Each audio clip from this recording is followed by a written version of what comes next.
Good afternoon students, welcome to the class. आज के इस सेशन में हम समझेंगे व्हाट इज मैटर। मैटर क्या चीज है। चलिए आगे बढ़ते हैं। मैटर को एग्जाम्पल से समझते हैं। आप अपने आसपास जो भी चीजें देखते हैं, जिसे आप देख सकते हैं, चाहे बॉल है या बस, टेबल, चेयर, बुक, इवन अर्थ, मून, सन, ये सब चीजें मैटर हैं। मैटर वो चीज होती है जो कुछ स्पेस ऑक्यूपाई करती है और उसका कुछ ना कुछ मास होता है। तो दो जो भी चीज आप अपने आसपास देख रहे हैं वो मैटर होती है। जो चीज अपनी आंखों से आप नहीं देख सकते, बहुत छोटी चीज, लेकिन तब भी वो स्पेस ऑक्यूपाई कर रही है, उनका कुछ ना कुछ मास है, वो भी मैटर कहलाती है। चलिए समझते हैं जो मैटर है उसका बिल्डिंग ब्लॉक क्या है। जो मैटर का बिल्डिंग ब्लॉक किस चीज से मैटर बना हुआ है? मैटर एटम से बना हुआ है। और एटम फर्दर तीन चीजों में बटा हुआ है, इलेक्ट्रॉन्स, प्रोटॉन्स और न्यूट्रॉन्स। जो प्रोटॉन्स और न्यूट्रॉन्स है वो न्यूक्लियस के अंदर हैं और इलेक्ट्रॉन्स उनके उसके इर्द गिर्द चक्कर लगा रहे हैं। जब एटम आपस में जुड़ते हैं वो मॉलिक्यूल बन जाते हैं, मॉलिक्यूल्स से सेल बनता है, सेल से ऑर्गन्स बनते हैं, फिर ऑर्गन से हमारी पूरी बॉडी बनी हुई है। तो हमारी जो लाइफ है उसका बिल्डिंग ब्लॉक भी एटम है। चलिए आगे बढ़ते हैं। अब क्लासिफिकेशन ऑफ मैटर को समझते हैं। जो मैटर है उसको हम मिक्सचर और एक प्योर सब्सटेंस के रूप में क्लासिफाई कर सकते हैं। ब्रॉड क्लासिफिकेशन है। जो प्योर सब्सटेंस होता है उसको हम फर्दर क्लासिफाई कर सकते हैं एलिमेंट और कंपाउंड या फिर मॉलिक्यूल के रूप में। एलिमेंट जैसे कि मैंने बोला, क्लोरीन, सोडियम, मैग्नीशियम, सिलिकॉन, ये एक एलिमेंट है जो कि अपने प्योर फॉर्म में एग्जिस्ट करता है, जिसको हम मैटर बोलते हैं। मॉलिक्यूल जब दो सिमिलर एटम्स आपस में जुड़ जाते हैं वो मॉलिक्यूल बनाते हैं, दो या उससे ज्यादा। जैसे दो ऑक्सीजन के एटम आपस में जुड़ के ऑक्सीजन का मॉलिक्यूल बनाते हैं। सिमिलरली Cl2, दो क्लोरीन के एटम आपस में जुड़ के क्लोरीन का मॉलिक्यूल बनाते हैं।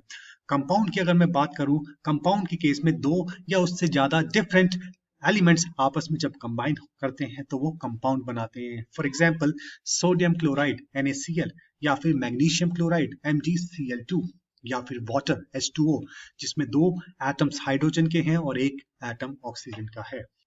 अब बात करते हैं मिक्सचर। मिक्सचर को हम क्लासिफाई कर सकते हैं होमोजेनियस और हेटेरोजेनियस मिक्सचर के रूप में।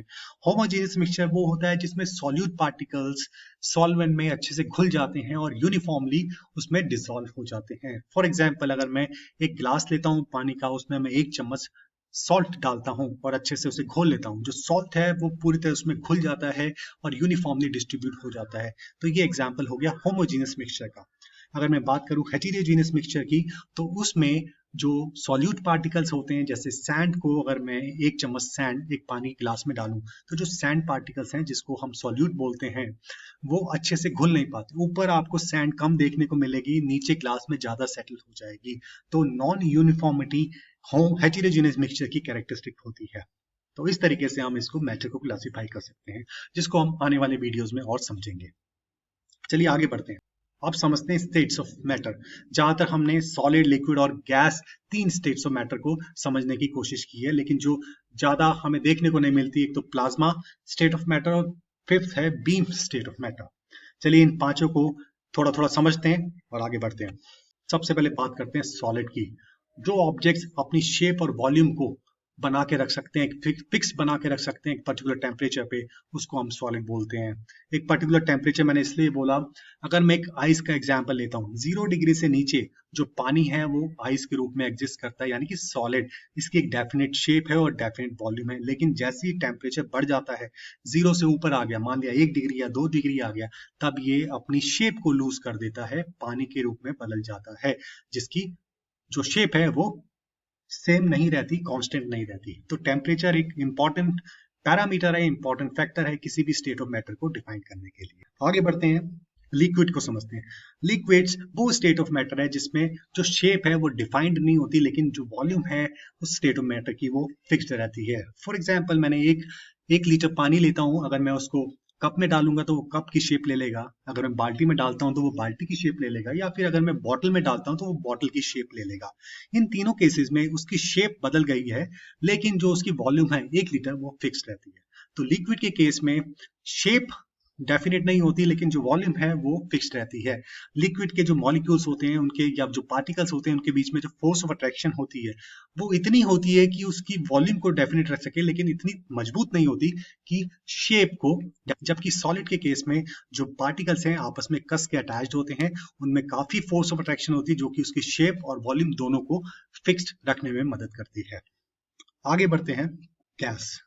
गैस वो स्टेट ऑफ मैटर है, ना तो उसकी डेफिनेट शेप होती है, ना ही उसकी डेफिनेट वॉल्यूम होती है। जो गैस के जो मॉलिक्यूल्स होते हैं, उसके जो पार्टिकल्स होते हैं, वही शेप ले लेते हैं और वही वॉल्यूम ऑक्यूपाई कर लेते हैं जिसमें वो एनक्लोज्ड होते हैं, चाहे वो बैलून हो, सिलेंडर हो या फिर पैराशूट हो। अब आगे बढ़ते हैं, प्लाज्मा स्टेट ऑफ मैटर को समझते हैं। प्लाज्मा स्टेट ऑफ मैटर एक आयनाइज्ड फॉर्म है गैस की। इसमें क्या होता है, अगर हम किसी गैस को एक हाई टेम्परेचर में हीट करते हैं, इतना टेम्परेचर हम देते हैं जिससे क्या होता है, जो आउटरमोस्ट शेल में जो इलेक्ट्रॉन्स होते हैं वो स्ट्रिप आउट फ्री हो जाते हैं और वो जो गैस है एक आयन के फॉर्म में एग्जिस्ट करने स्टार्ट कर देती है। तो इसको हम प्लाज्मा स्टेट ऑफ मैटर बोलते हैं। जो लाइटनिंग है वो प्लाज्मा स्टेट ऑफ मैटर का एक एग्जाम्पल है। चलिए आइए अब बीम को समझते हैं। जो बीम के पार्टिकल्स होते हैं वो एक सिंक्रोनाइजेशन में मूव करते हैं, एक डायरेक्शन में मूव करते हैं, रैंडमली नहीं मूव करते। और रैंडम मूवमेंट नहीं होती तो ये आपस में टकराते भी नहीं है। जब आपस में टकराते नहीं तो हीटिंग इफेक्ट भी पैदा नहीं करते, तो थर्मल इफेक्ट ये शो नहीं करते हैं। हाँ, जब ये किसी दूसरी चीज से टकराते हैं तब ये heating effect. So I hope students ये आपको 5 स्टेट ऑफ मैटर समझ आ गई होंगी। अब इसको समराइज कर लेते हैं। Anything that has mass and occupy space is a matter. कोई भी चीज जिसका कुछ ना कुछ मास है और वो कुछ स्पेस ऑक्यूपाई करती है उसको हम मैटर बोलते हैं। मैटर की 5 स्टेट्स हैं, solid, liquid, gas, plasma and beam. अब आपके सामने एक छोटी सी क्विज है, उसको अटेम्प्ट कीजिए। What is the state of water at -2 degree Celsius? पानी की -2 डिग्री सेल्सियस पे क्या स्टेट होगी, ये आपको बताना है। The matter in A gaseous state has a indefinite shape but A definite volume. जो गैसियस स्टेट है उसकी इनडेफिनिट शेप होती है पर डेफिनिट वॉल्यूम होती है। क्या ये स्टेटमेंट ट्रू है या फॉल्स है, ये आपको बताना है। When electrons from the outermost shell gain energy and are set free, we have a plasma state of matter. जब इलेक्ट्रॉन्स आउटरमोस्ट शेल से फ्री हो जाते हैं एनर्जी गेन करके तो हमें प्लाज्मा स्टेट ऑफ मैटर देखने को मिलती है। Is it true or false? और लास्ट जो क्वेश्चन है आपका, in the beam state of matter we see particles moving in resonance. Beam state में जो पार्टिकल्स हैं उसके एक रेजोनेंस में एक पर्टिकुलर डायरेक्शन में आपको मूव करते हुए दिखाई देते हैं। Is this statement true or false? And your time starts now